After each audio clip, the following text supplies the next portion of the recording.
glaucoma is treated by many ways. Pwedeng medications ay yung pinakasimpleng treatment sa glaucoma. Meron ding laser treatment for glaucoma. Meron po yung mga glaucoma patients na advanced na yung sakit at hindi makontrol ng medications, they go into surgery.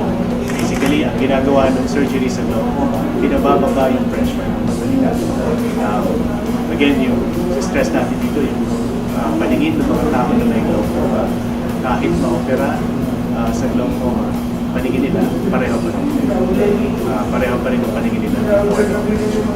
Nanonood po ako ng TV, gabi po, bigla na lang po sumakit ang ulo ko, yung kalahati, tapos sabay po lumabo yung kabilang mata ko po.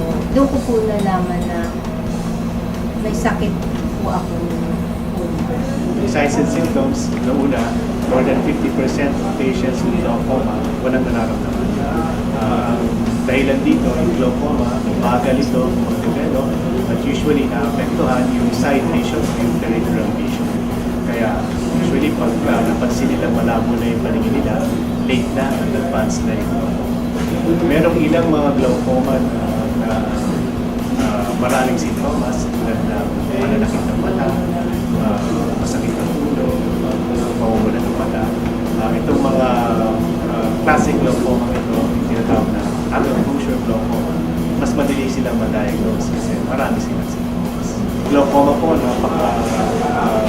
napakahirap na sakit po ito. It can cause permanent blindness.